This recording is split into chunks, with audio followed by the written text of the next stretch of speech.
السلام علیکم ورحمۃ اللہ وبرکاتہ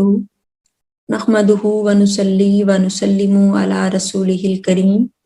اما بعد فاعوذ باللہ من الشیطان الرجیم بسم اللہ الرحمن الرحیم۔ Islamic library studio YouTube channel پہ آپ تمام ناظرین کو ایک بار پھر سے خوش آمدید کہتے ہیں۔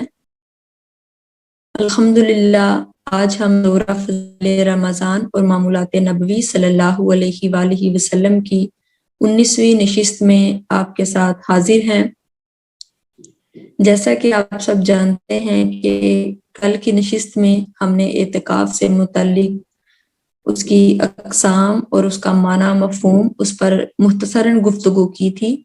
تو آج کی نشست میں ہم انشاءاللہ تعالی اعتکاف سے متعلقہ مسائل جیسے اعتکاف کے مکروہات، اعتکاف کس چیزوں سے فاسد ہوتا ہے اور اعتکاف میں کون کون سے امور کرنا جائز ہیں، اعتکاف اگر ٹوٹ جاتا ہے تو اس کی قضا کیا ہوگی، اس میں روزہ رکھنا شرط ہے یا نہیں ہے، ان ساری چیزوں پر ہم آج گفتگو کریں گے۔ کیونکہ اعتکاف کا موضوع ایسا ہے کہ اس کو ہم کوشش کے باوجود بھی ایک نشست میں نہیں سمیٹ سکتے، تو اس لیے اس کے لیے ہم نے 2 سے 3 نشستیں جو ہیں وہ مقرر کی ہیں۔ تو چلیے بلا تاخیر اپنے موضوع کا آغاز کرتے ہیں، اور ہم نے آج کا جو ٹاپک ہے وہ حضور شیخ الاسلام ڈاکٹر محمد طاہر القادری کی جو لکھی ہوئی کتاب ہے روزہ اور اعتکاف، اس سے لیا ہے۔ اگر آپ اس PDF کو خود بھی پڑھنا چاہتے ہیں، اس کا مطالعہ کرنا چاہتے ہیں تو ڈسکرپشن میں لنک موجود ہے، آپ وہاں سے اس کتاب کو ڈاؤن لوڈ بھی کر سکتے ہیں۔ تو چلیے اپنے سیشن کا آغاز کرتے ہیں۔ تو سب سے پہلے ہے کہ مسنون اعتکاف جو ہم رمضان کریم کے آخری 10 دنوں میں کرتے ہیں، اس کے لیے روزہ رکھنا شرط ہے، بغیر روزہ کے مسنون اعتکاف نہیں ہوتا۔ لہٰذا عورت جو ہے یہ ایام مخصوصہ میں نہ روزہ رکھے گی اور نہ ہی اعتکاف بیٹھے گی۔ اس کے بعد ہے کہ اگر نفلی اعتکاف آپ چھوڑ دیتے ہیں تو اس کی قضا واجب نہیں ہوتی، لیکن اگر مسنون اعتکاف جو رمضان المبارک کے آخری عشرہ میں کیا جاتا ہے اسے توڑا تو جس دن توڑا اسی سے آگے بقیہ دنوں کی قضا کرے گی، پورے 10 دنوں کی قضا واجب نہیں۔ یعنی اگر آپ نے مسنون اعتکاف کیا ہے رمضان کے آخری 10 دنوں میں، تو آپ کے 5 دن گزرے تو آپ کا اعتکاف جو ہے وہ ٹوٹ گیا یا آپ نے توڑ دیا، تو پھر جو آپ اس کی قضا کریں گے وہ بقیہ جو 5 دن رہتے ہیں اس کی قضا کریں گے، پورے 10 دنوں کی قضا نہیں کریں گے۔ اگر واجب یعنی جو منت کا یا نظر کا اعتکاف ہوتا ہے اس کو اگر آپ نے چھوڑا تو اگر وہ کسی معین مہینے کی منت تھی تو باقی دنوں کی قضا کرے۔ یعنی اگر آپ نے محسوس کر دیا کہ آپ شعبان میں اتنے دنوں کا اعتکاف کریں گے، آپ نے منت مان لی، یا آپ ربیع الاول میں کریں گے یا کسی بھی مہینے میں، تو پھر جس دن آپ کا اعتکاف ٹوٹا اس کے بعد جو بقیہ دن تھے اس کی قضا کریں گی۔ لیکن اگر مسلسل اعتکاف کرنے کی نیت تھی، یعنی اگر آپ نے یہ نیت کی کہ میں مسلسل 10 دن اعتکاف کریں گے یا ہم مسلسل 5 دن اعتکاف کریں گے، تو پھر جب آپ نے 2 دن اعتکاف کیا اور آپ کا اعتکاف ٹوٹ گیا یا کسی وجہ سے آپ نے توڑ دیا، تو پھر آپ جب دوبارہ اعتکاف جو ہے وہ اس کی قضا پوری کریں گے تو آپ پورے 5 دن کی کریں گے، یہ نہیں کہ 2 دن گزرے تھے اور اس کو چھوڑ کے آپ باقی دنوں کی قضا کریں گے۔ لیکن اگر آپ نے علی الاتصال اعتکاف کرنے کی نظر نہیں مانی تھی، یعنی آپ نے صرف یہی نیت کی تھی کہ میں اتنے دنوں کا اعتکاف کروں گی، اور یہ نہیں کہا تھا کہ میں مسلسل 10 دن اعتکاف کروں گا یا کروں گی یا میں 5 دن کروں گی، تو پھر اس کے لیے جو ہے وہ آپ جب بھی اعتکاف آپ کا ٹوٹ جائے تو جب آپ قضا کریں تو جتنے دن باقی رہتے تھے ان دنوں کی آپ قضا کریں گے۔ اب قضا کا جو اعتکاف ہوتا ہے اس کا طریقہ کار یہ ہے کہ اگر اعتکاف دن میں ٹوٹا ہو تو صرف دن کی قضا ہوگی، یعنی قضا کے لیے طلوع فجر سے پہلے اعتکاف گاہ میں داخل ہو، روزہ رکھے اور اسی روز شام کو غروب آفتاب کے وقت اپنے اعتکاف گاہ سے باہر آ جائے۔ دوسری صورت میں اگر اعتکاف رات کو ٹوٹا ہے تو دن اور رات دونوں کی قضا کریں گے، یعنی شام کو غروب آفتاب سے پہلے مسجد میں داخل ہو، رات بھر وہاں رہے، روزہ رکھے اور اگلے دن غروب آفتاب کے بعد اعتکاف گاہ سے باہر نکلے۔ یعنی جو اعتکاف کی قضا ہوتی ہے یہ کم از کم 1 دن تو ہوتی ہے، 1 دن سے کم کی قضا نہیں ہوتی۔ تو جب آپ کا دن میں اعتکاف ٹوٹے گا تو پھر آپ جو ہے وہ صرف دن کی قضا کریں گے، لیکن اگر آپ کا اعتکاف رات میں ٹوٹا ہے تو پھر آپ دن اور رات دونوں کا جو ہے وہ اس کو قضا کریں گے۔ آگے ہم مسنون اعتکاف جب ٹوٹ جاتا ہے تو جو متکف ہے جو اعتکاف کرنے والا ہے وہ نفلی اعتکاف کی نیت سے اپنا اعتکاف جاری رکھ سکتا ہے. تو اس کے لیے ہے کہ مسنون اعتکاف ٹوٹنے کے بعد مسجد سے باہر نکلنا ضروری نہیں، بلکہ عشرہ اخیرہ کے یعنی آخری عشرہ کے جو بقیہ ایام ہیں اس میں نفل کی نیت سے اعتکاف جاری رکھ سکتا ہے. اسی طرح مسنون اعتکاف تو نہیں ہوگا مگر نفلی اعتکاف ہو جائے گا. لیکن اگر کوئی شخص اعتکاف جاری نہ رکھ سکے تو بھی جائز ہے. اور یہ بھی جائز ہے کہ جس دن اعتکاف ٹوٹا ہے اسی دن باہر چلا جائے یعنی مسجد سے نکل جائے اور اگلے دن بنیت نفلی اعتکاف جو ہے وہ پھر سے نیت کر کے دوبارہ اعتکاف بیٹھ سکتا ہے. تو وہ مسنون اعتکاف نہیں ہوگا، وہ نفلی اعتکاف ہوگا. اب بعض صورتیں ایسی ہیں کہ جن میں اعتکاف توڑ دینا جائز ہے، یعنی بعض احکامات ایسے ہیں کہ اعتکاف اس میں اگر آپ توڑ دیں تو وہ جائز ہوتا ہے، آپ گناہگار نہیں ہوتے. اس میں سب سے پہلے ہے بیماری. اعتکاف کے دوران اگر کوئی ایسی بیماری لاحق ہو جائے آپ کو جس کا علاج جو ہے وہ اعتکاف گاہ سے باہر جائے بغیر ممکن نہیں ہے، تو اس صورت میں آپ کے لیے اعتکاف توڑنا جائز ہے. اس کے بعد ہے والدین یا بیوی بچوں کی تکلیف. والدین ہیں، بیوی بچے ہیں یا بہن بھائی ہیں، ان میں سے کسی کو شدید مرض لاحق ہو گیا ہے، کوئی ایسا حادثہ پیش آ گیا ہے یا گھر میں کوئی دوسرا تیمارداری کرنے والا موجود نہیں ہے، تو اس صورت میں پھر آپ اعتکاف توڑ دیں گے تو وہ جائز ہوگا، اس پر آپ گناہگار نہیں ہوں گے. اس کے بعد ہے والدین، بہن بھائی یا کوئی عزیز اچانک فوت ہو جائے تو اس کی جو ہے وہ تجہیز و تکفین کے لیے یعنی اس کا کفن دفن کرنے کے لیے جو ہے وہ کوئی اور انتظامات کرنے والا نہیں ہے، تو اس صورت میں پھر آپ اعتکاف توڑ دیں گے تو آپ گناہگار نہیں ہوں گے. اس کے بعد ہے زبردستی نکالنا.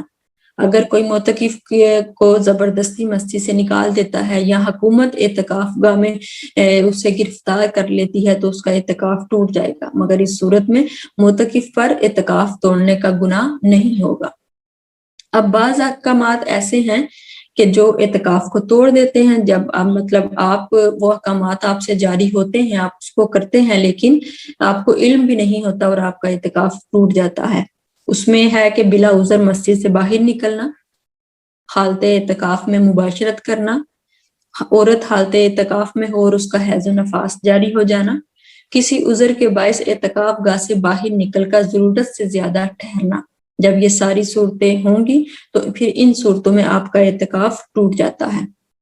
آگے بعض احکامات ایسے ہوتے ہیں کہ جن سے آپ کا اعتکاف جو ہے یہ مکروہ ہو جاتا ہے. جیسے نمبر 1 ہے کہ بالکل خاموشی اختیار کرنا، کہ ذکر و نعت اور دعوت و تبلیغ کی بجائے آپ خاموش رہنے کو عبادت سمجھیں. یعنی آپ یہ کریں، یہ سوچیں کہ میں ذکر و نعت نہیں کرتا، میں دعوت و تبلیغ نہیں کرتا، بلکہ میں خاموش رہتا ہوں کیونکہ خاموشی بھی تو ایک عبادت ہے. جب یہ سوچ کے آپ خاموش رہیں گے تو پھر یہ مکروہ تحریمی ہے. اور اگر بری باتوں سے آپ خاموش رہیں گے کہ بری باتیں کرنے سے بہتر ہے کہ میں خاموش رہوں، تو یہ اعلیٰ درجے کی چیز ہے. تو اسی طرح جو ہے وہ آپ اگر ذکر و نعت یا دعوت و تبلیغ کی بجائے خاموش رہیں گے تو پھر آپ کا اعتکاف جو ہے یہ مکروہ ہو جائے گا. اس کے بعد ہے مال و اسباب مسجد میں لا کر بغرض تجارت یعنی تجارت کی غرض سے اس کو بیچنا یا اس کو خریدنا، تو اس سے بھی آپ کا اعتکاف جو ہے یہ مکروہ ہو جائے گا. اعتکاف کی صورت میں آپ لڑائی جھگڑا کرتے ہیں یا بیہودہ باتیں کرتے ہیں تو ان صورتوں میں بھی آپ کا اعتکاف جو ہے یہ مکروہ ہو جاتا ہے. اب اس کے بعد چلتے ہیں کہ اگر کوئی معتکف ہے جو حالت مجبوری میں ایک مسجد میں اعتکاف بیٹھا ہے لیکن حالت مجبوری میں اس کو ایک مسجد سے اٹھ کر دوسری مسجد میں اپنے اعتکاف کو منتقل کرنا ہے، تو کیا وہ ایسا کر سکتا ہے؟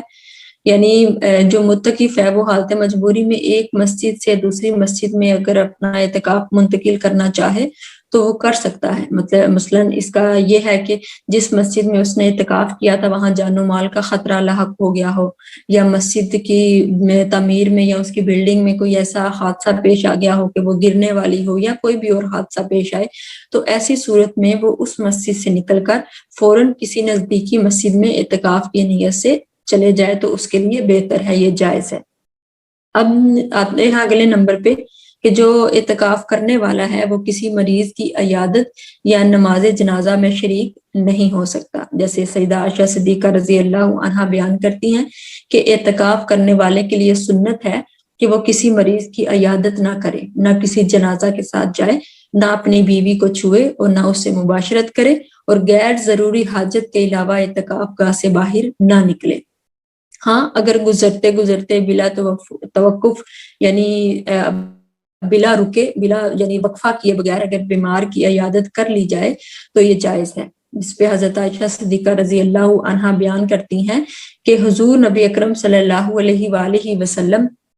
حالت اعتکاف میں مریض کے پاس سے گزرتے تو توقف کیے بغیر یعنی وقفہ کیے بغیر یا رکے بغیر چلتے چلتے اس کا حال دریافت فرما لیتے تھے۔ ابن عیسیٰ راوی کہتے ہیں کہ سیدہ عائشہ صدیقہ رضی اللہ عنہا فرما رہی ہیں کہ حضور نبی اکرم صلی اللہ علیہ وآلہ وسلم بحالت اعتکاف مریض کی عیادت فرمایا کرتے تھے۔ اس سے ہمیں معلوم ہوا کہ معتکف کا جنازہ اور بیمار پرسی کے لیے خاص طور پر جانا جائز نہیں ہے، اس غرض سے کہ وہ مسجد سے باہر نکلا تو اس کا اعتکاف فاسد ہو جائے گا۔ یعنی اگر وہ اس نیت سے مسجد سے باہر نکلا کہ وہ جنازہ پڑھنے جا رہا ہے یا کوئی بیمار ہے تو اس کی بیمار پرسی کرنے کے لیے جا رہا ہے، تو پھر اس نیت سے اگر مسجد سے باہر نکلے گا تو اس کا اعتکاف جو ہے وہ فاسد ہو جائے گا۔ لیکن اگر اس نے اعتکاف کرتے وقت یہ نیت کر لی تھی کہ اگر کوئی جنازہ آ گیا یا پھر کوئی بیمار ہو گیا تو میں اس کی عیادت کو چلا جاؤں گا، تو اس صورت میں وہ نماز جنازہ یا بیمار پرسی کے لیے جانے سے اعتکاف اس کا فاسد نہیں ہوگا۔ یعنی اس میں شرط یہ ہے کہ آپ اعتکاف کرنے سے پہلے نیت اس چیز کی بھی کر لیں کہ اگر کوئی بیمار ہو جائے یا اگر کوئی جنازہ پڑھانے کا آ جائے تو پھر میں اس کی نیت کر کے میں باہر جا سکتا ہوں۔ اب بعض ایسے امور ہیں کہ جن سے آپ اعتکاف گاہ سے باہر جو ہیں وہ جا سکتے ہیں۔ ان میں سب سے پہلے ہے کہ بلا ضرورت آپ بیت الخلاء کے لیے جانا یا غسل واجب کے لیے جانا۔ اگر آپ کی اعتکاف گاہ میں سہولت موجود نہیں ہے تو اس کے لیے آپ اعتکاف گاہ سے باہر بھی جا سکتے ہیں۔ یوں ہی اگر نماز جنازہ جو ہے وہ اعتکاف بیٹھے وقت اس کی نیت کی تھی کہ آپ نماز جنازہ اگر کوئی آ گیا تو آپ پڑھ لیں گے، اور اس کے علاوہ آپ نماز جمعہ پڑھنے کے لیے بھی اعتکاف گاہ سے باہر جانا چاہیں تو آپ جا سکتے ہیں، لیکن ضروری ہے کہ فارغ ہوتے ہی فوراً اعتکاف گاہ میں واپس آ جائیں۔ آدھا دن یا اس سے زیادہ باہر رہنے سے آپ کا جو مسنون اعتکاف ہے وہ ٹوٹ جائے گا۔ اب دوران اعتکاف گاہ کے اندر یا قریب تر مقام پر غسل کر سکتے ہیں، ہوا آپ کا اعتکاف واجب ہے یا غیر واجب ہے۔ یعنی اگر آپ کے اعتکاف گاہ کے اندر جو ہے وہ غسل کا مقام نہیں ہے کہ آپ غسل کر سکے، تو آپ کے اعتکاف کا قریب ترین جو جگہ ہے وہاں پر جا کر آپ کا اعتکاف کے دوران غسل کرنا واجب ہو جائے گا۔ اس کو جائز کہیں گے، یہ چاہے آپ کا اعتکاف واجب ہے یا غیر واجب ہے، آپ غسل کے لیے جا سکتے ہیں۔ اب اس کے بعد ایک بہت ہی اہم نقطہ ہے کہ ہمارے چونکہ پاکستان میں یا باقی ایشین ممالک میں بہت سارے لوگ ایسے ہیں کہ جو باہر ممالک میں رہتے ہیں، جیسے سعودیہ ہے یا باقی کسی ملک میں، تو وہاں چونکہ عموماً ایسا ہوتا ہے کہ چاند 1-2 دن پہلے نظر آتا ہے۔ تو پھر جب وہ کوئی شخص ہے کہ وہ سعودیہ میں رہتا ہے اور اس نے وہاں اپنا 1 دن پہلے جو ہے وہ روزہ شروع کیا ہے، رمضان کا جو روزہ ہے وہ 1 یا 2 دن پہلے رکھا ہے، اور پھر وہاں سے وہ واپس پاکستان آ گیا ہے رمضان میں ہی، اور اب وہ اعتکاف بیٹھنا چاہتا ہے، تو وہ کس نیت سے کس دن اعتکاف بیٹھے گا؟ وہ اس دن 20ویں روزے اعتکاف بیٹھے گا جس دن اس نے سعودیہ میں پہلا روزہ رکھا تھا اس کے تسلسل کے ساتھ، یا پھر وہ پاکستان میں جب آ جائے گا تو یہاں جس دن 20واں روزہ ہوگا اس دن وہ اعتکاف کرے گا؟ یہ بہت ہی اہم مسئلہ ہے، تو اس پر گفتگو کرتے ہیں کہ جس شخص نے سعودیہ میں پہلا روزہ رکھا سعودی عرب میں، اس کے لیے یہ وہیں اس نے رمضان کریم کو پا لیا، کیونکہ قرآن مجید میں ارشاد ہوتا ہے فمن شاہد منکم الشہر فلیصمہ، پس تم میں سے جو کوئی اس مہینے کو پا لے تو وہ اس کے روزے ضرور رکھے۔ اب جبکہ اس نے رمضان کا جو آغاز ہے وہ پاکستان سے 2 دن پہلے کیا ہے، اور یہ بھی قطعی ہے کہ اعتکاف مسنون جو ہے وہ 10 دن سے، اور رمضان جو ہے وہ 30 دن سے زیادہ نہیں ہوتا، تو اس صورت میں معتکف کے لیے ضروری ہے کہ وہ سعودی عرب کے حساب سے 20ویں روزے اعتکاف کرے گا، جبکہ پاکستانی حساب سے 18ویں روزے کو اعتکاف کرے گا، یا اگر 1 دن پہلے چاند نکلا ہے تو 19ویں روزے کو اعتکاف کرے گا۔ البتہ پاکستان میں چاند کے حساب سے جب 28 روزے ہو جائیں تو اس کے 30 روزے چونکہ پورے ہو چکے ہیں یا اس کے 29 روزے پورے ہو چکے ہیں، تو ایسا ہوتا ہے کہ 30 سے زیادہ روزے نہیں رکھے جا سکتے، تو اس لیے اس کا مسنون اعتکاف بھی 28ویں روزے پر مکمل ہو جائے گا۔ اگلے دن یعنی پاکستان میں 29ویں روزے کو وہ شخص جو ہے وہ اپنا اعتکاف جو ہے وہ مکمل کر سکتا ہے، افطار کرے گا، اور اگر نفلی اعتکاف کی نیت کرنا چاہے تو نفلی اعتکاف کی نیت سے وہ اپنا اعتکاف جاری رکھ سکتا ہے۔ لیکن اگر وہ 28ویں روزے اپنا اعتکاف مکمل کر لیتا ہے تو پھر اس کے لیے یہ جائز ہے۔ اگلے دن یعنی پاکستان کے 29ویں روزے کو وہ اپنا افطار کر سکتا ہے۔ اس کے حوالے سے حضرت عبداللہ بن عمر رضی اللہ عنہ بیان کرتے ہیں کہ حضور نبی اکرم صلی اللہ علیہ وآلہ وسلم نے رمضان المبارک کا تذکرہ کرتے ہوئے ارشاد فرمایا کہ چاند دیکھے بغیر نہ روزہ رکھو اور نہ ہی چاند دیکھے بغیر عید کرو، اور اگر مطلع ابر آلود ہو یعنی مطلع صاف نہیں ہے، بادل ہے، تو روزوں کی مدت پوری کرو یعنی 30 روزے پورے کرو۔ لہٰذا ضروری ہے کہ جس جگہ کے چاند دیکھنے پر روزہ رکھا تھا وہیں کے حساب سے 30 روزے پورے کرے، کیونکہ کوئی بھی قمری مہینہ جو ہے یہ 30 دن سے زائد کا نہیں ہوتا۔ یعنی اگر 29 روزے آپ نے 28 روزے رکھے ہیں اور آپ نے چاند دیکھ لیا ہے، 29واں روزہ بھی آپ نے رکھا ہے، چاند دیکھ لیا ہے، تو پھر آپ 30ویں روزے جو ہے وہ عید کر سکتے ہیں، یا کسی بھی مہینے کا چاند ہو۔ لیکن اگر آپ نے 29 روزے رکھے ہیں اور اگلے دن آپ کو چاند، ہو سکتا ہے چاند نکلا ہو لیکن مطلع صاف نہیں تھا، بادل تھے، موسم خراب تھا، تو آپ کو چاند نظر نہیں آیا، تو پھر اس لیے ضروری ہے کہ آپ اس نیت سے کہ ہو سکتا ہے چاند نکل آیا ہو تو آپ جو ہے وہ روزہ نہ رکھیں یا عید کر لیں، تو یہ جائز نہیں ہے۔ بلکہ اگر موسم خراب ہو، چاند نہ نظر آئے، تو آپ اپنے روزوں کی 30 دن کی مدت کو پوری کریں گے۔ اب جب ہم اجتماعی اعتکاف کرتے ہیں تو اس صورتوں میں مسجد سے باہر جو خیمے وغیرہ لگاتے ہیں یا ملحقہ کمروں میں جو متکفین بیٹھے ہوتے ہیں، کیا ان کا اعتکاف بھی ہو جاتا ہے؟ یعنی کیونکہ اعتکاف میں بہت سارے لوگ جمع ہوتے ہیں، تو بعض اوقات تو ایسا ہوتا ہے کہ مسجد میں جگہ بھی نہیں ہوتی، تو اس کے لیے ہے کہ اعتکاف اگرچہ مسجد میں ہی ہوتا ہے، لیکن اگر معتکفین کی تعداد اتنی زیادہ ہو کہ مسجد کے اندر سما نہ سکیں، یعنی جگہ کم پڑ جائے، تو مسجد کے ساتھ جو ملحقہ عمارات ہیں، جو درس گاہ ہیں، ان کو مسجد قرار دیا جا سکتا ہے۔ بالکل اسی طرح جیسے اکثر دینی جامعات سے ملحقہ عمارتیں جو ہیں اس کو بطور درسگاہ بھی استعمال کرتے ہیں، اور پھر ضرورت پڑنے پر بطور مسجد بھی استعمال ہوتے ہیں، جبکہ عام مساجد بھی جو ہے وہ جمعہ کے لیے، اجتماعات کے لیے یا عیدین کے موقع پر جب نمازیوں سے بڑھ جاتی ہیں تو پھر ساتھ ملحقہ جو راستے ہیں، سڑکیں ہیں یا جو خالی پلاٹ ہیں تو ان میں بھی صفیں بنا لیتے ہیں۔ اس حوالے سے حضرت ابو ہریرہ رضی اللہ عنہ سے ایک حدیث مروی ہے کہ حضور نبی اکرم صلی اللہ علیہ وآلہ وسلم نے فرمایا، مجھے دوسرے نبیوں پر 6 فضائل خصوصی طور پر عطا فرمائے۔ اس میں سے سب سے پہلا یعنی مجھے جامع کلمات عطا کیے گئے ہیں، روب کے ساتھ میری مدد فرمائی گئی ہے، اموال غنیمت میری خاطر حلال کیے گئے ہیں، میرے لیے تمام روئے زمین مسجد بنا دی گئی ہے اور پاک فرما دی گئی ہے، اور مجھے تمام مخلوق کی طرف نبی بنا کر بھیجا گیا ہے، اور میرا سلسلہ جو نبوت کا سلسلہ ہے وہ میرے ذریعے ختم کیا گیا ہے۔ یعنی اس میں یہ شہادت ہمیں ملتی ہے جو آپ صلی اللہ علیہ وآلہ وسلم کے لیے اللہ تعالیٰ نے تمام روئے زمین کو مسجد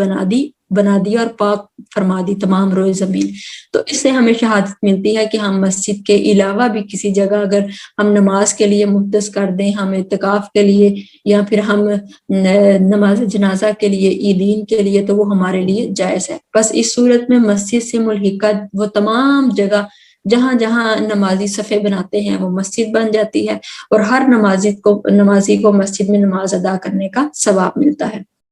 اب اس کا اللہ رب العزت کا خاص فضل و کرم ہے کہ جب منہاج القرآن کے شہر اعتکاف میں ہزاروں فرزندان اسلام اور شمع رسالت کے پروانے اجتماعی اعتکاف میں شریک ہوتے ہیں، تو ظاہر ہے کہ تمام متکفین مسجد کے اندر تو سما نہیں سکتے، بس اس مجبوری کے پیش نظر متکفین کے لیے، ان کے قیام کے لیے مسجد کے ساتھ جو ملحقہ رہائش گاہیں ہیں اور میدان ہیں وہ سب مسجد کے احاطہ میں شامل ہو جاتے ہیں، لہٰذا وہاں اعتکاف بیٹھنا جو ہے وہ بالکل جائز ہے۔ اب ایک اہم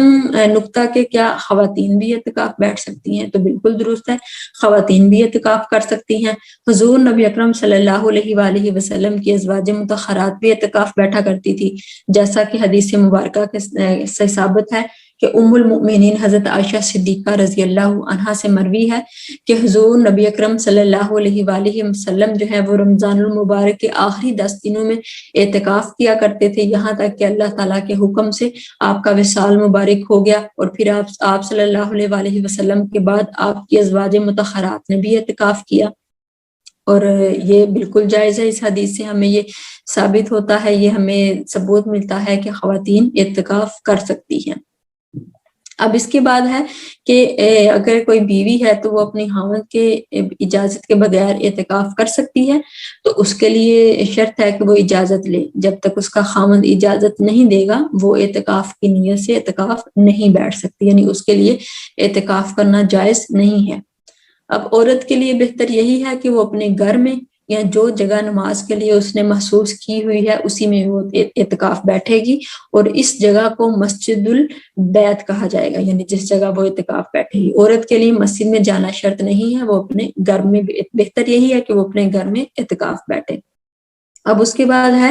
کہ اگر خواتین گھر سے دور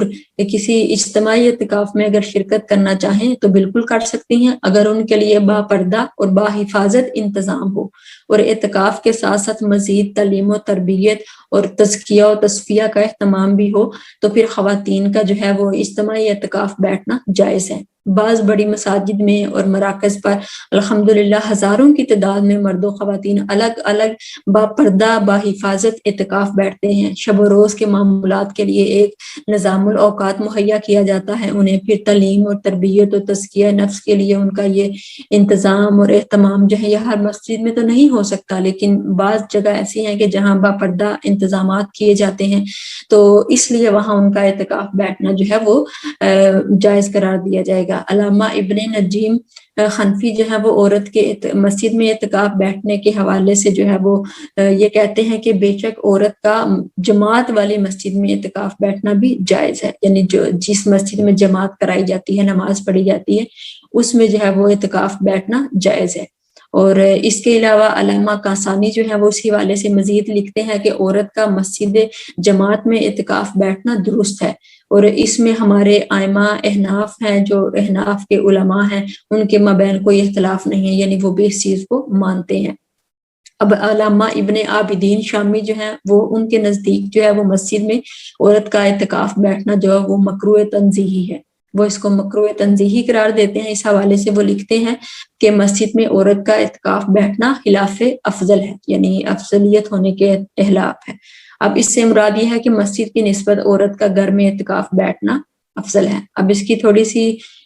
وضاحت اگر ہم کرنا چاہیں تو یہ ہے کہ ہر مسجد میں عورت کے لیے اعتکاف کا ہاتھیہ انتظام نہیں ہوتا، یعنی الگ با پردہ یا باعزت طور پر اس کے لیے اعتکاف کو محفوظ بنانے کا جو اہتمام کیا جاتا ہے وہ نہیں ہوتا، یعنی یہی چیزیں مسجد میں عورتوں کے اعتکاف پر ممانعت کا شرعی جواز مہیا کرتی ہیں۔ مگر جس مسجد میں، یعنی یہ دیکھیں کہ اگر مسجد میں با پردہ انتظامات نہیں ہیں، با حفاظت انتظامات نہیں ہیں، کیونکہ مسجد میں ظاہر ہے مرد جو ہیں وہ نماز کے لیے آتے ہیں تو اس لیے عورت کے لیے پردہ ضروری ہے، تو اگر ایسے انتظامات نہیں ہیں تو یہ چیزیں جو ہیں وہ اعتکاف کے خلاف ہیں کہ مسجد میں بیٹھیں۔ مگر جس مسجد میں وسعت ہو، مسجد بڑی ہو، وہاں مردوں اور عورتوں کے لیے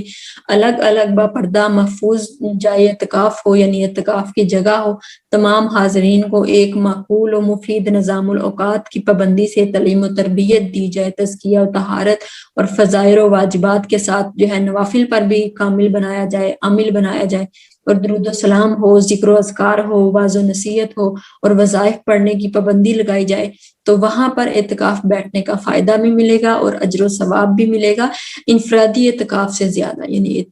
انفرادی جو آپ اکیلے اعتکاف کرتے ہیں اس سے زیادہ ثواب اس جگہ پہ ملے گا جہاں پہ یہ ساری چیزیں موجود ہوں گی۔ اب تحریک منہاج القرآن کے زیر اہتمام ہونے والا جو اجتماعی اعتکاف ہے وہ اسی کی ایک مثال ہے جو ہم نے اوپر پڑھا، جہاں تمام خواتین جو ہیں وہ دور دراز علاقوں سے اعتکاف کی سعادت حاصل کرتی ہیں، وہ اپنے خامدوں یا محرموں کے ساتھ جو ہیں وہ مرکزی اعتکاف گاہ میں آ جاتی ہیں، جہاں مردوں اور عورتوں کے لیے مسجد سے متصل وسیع و عریض رقبہ پر الگ الگ، یعنی مردوں اور عورتوں کا الگ الگ جو ہے وہ قیام ہوتا ہے، طعام ہوتا ہے، اور رہائش کا بندوبست بھی الگ الگ کیا جاتا ہے۔ خواتین سے متعلق اندرونی جو ہیں وہ معاملات کے انتظامات اور انصرام کے لیے سینکڑوں نوجوان طالبات اور ویمن لیگ کی ممبران، جبکہ بیرونی جو انتظامات ہیں وہ حفاظت کے لیے جو مسلح گارڈز ہیں وہ 24 گھنٹے موجود رہتے ہیں. یعنی جو خواتین کی رہائش گاہ کے جو اندر کے انتظامات ہیں وہ اس میں خواتین طالبات شامل ہوتی ہیں، ویمن لیگ کی ممبران شامل ہوتی ہیں، جبکہ خواتین کے انتظامات رہائش کے باہر کے جو انتظامات ہوتے ہیں وہ مرد حضرات جو ہیں وہ 24 گھنٹے وہاں موجود رہتے ہیں. آنے والی خواتین کی باقاعدہ رجسٹریشن ہوتی ہے، ان کی صحت و صفائی، قیام و طعام اور بصورت بیماری اور حادثہ اگر طبی طور پر کوئی پیش آ جائے تو اس کے لیے ماہرین کی ٹیمیں ہر وقت موجود رہتی ہیں. دروس قرآن و حدیث ہوتا ہے، فقہ و تصوف کے حلقہ جات قائم ہوتے ہیں اور دیگر تعلیمی و تربیتی پروگرام باقاعدہ سے ہوتے ہیں. ان کا انتظامات جو ہے وہ باقاعدگی سے کیے جاتے ہیں. یہ سب کچھ جو ہے وہ ہر جگہ تو میسر نہیں آتا، نہ ہی ممکن ہے، جبکہ ان امور کی ضرورت اور اہمیت جو ہے وہ محتاج بیان نہیں، یعنی کسی بیان کی محتاج نہیں ہے کہ اس کی کتنی ضرورت ہے اور کتنی اہمیت ہے. تو یہ ایسی چیزیں ہیں کہ یہ ہر جگہ میسر نہیں ہوتی، لیکن الحمدللہ منہاج القرآن کا جو مرکز ہے وہاں پہ یہ ساری چیزیں اویلیبل ہوتی ہیں اور ہزاروں کی تعداد میں جو ہے وہ لوگ جو ہے وہ اعتکاف جو ہے وہ بیٹھتے ہیں، خصوصاً خواتین.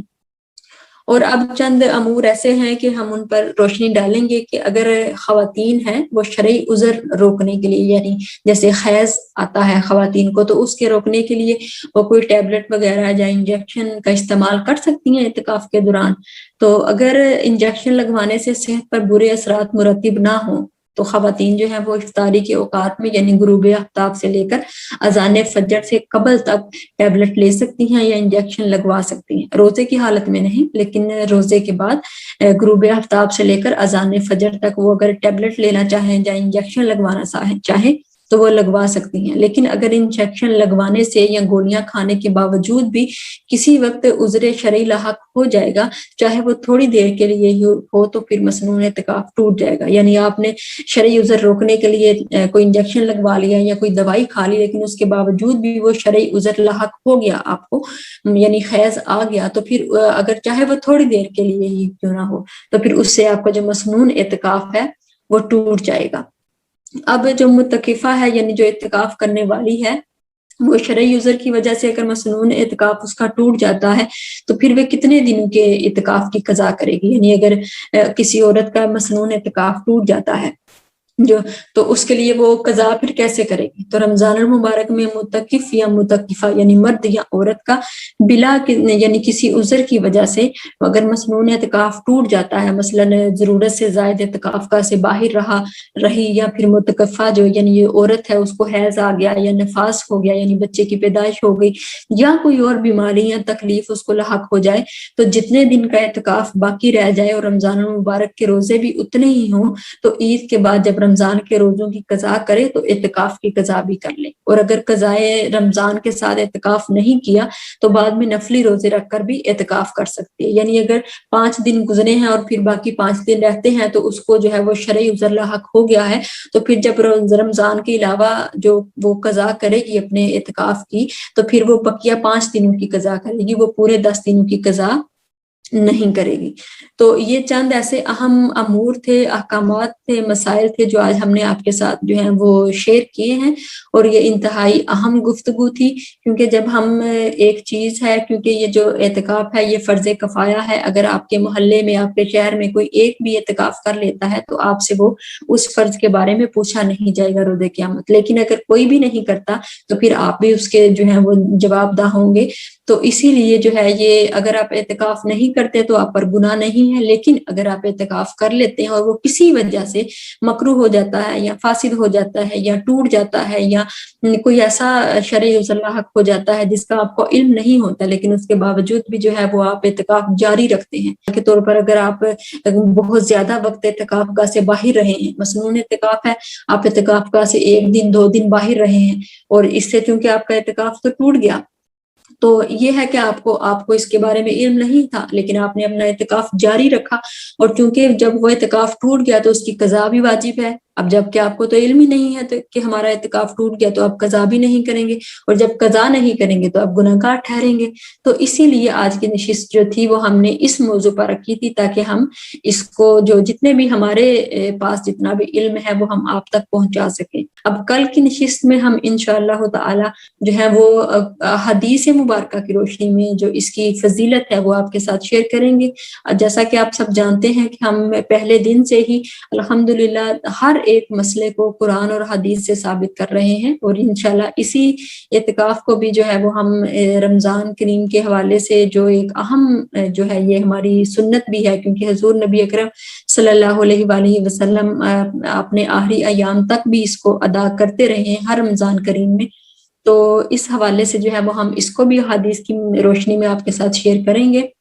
اور کل کا دن چونکہ اعتکاف بیٹھنے کا بھی ہے، 20واں روزہ ہوگا، تو اس لیے کل ہم اس کی فضیلت پر روشنی ڈالیں گے۔ تو امید ہے کہ آپ جو ہے وہ اس سے مستفیض ہوتے رہیں گے، اور ہمیں دعاؤں میں یاد رکھیے گا۔ پھر انشاءاللہ کل کی نشست میں آپ سے دوبارہ ملاقات ہوتی ہے۔ اپنا خیال رکھیے، دعاؤں میں یاد رکھیے۔ وما علینا الا البلاغ۔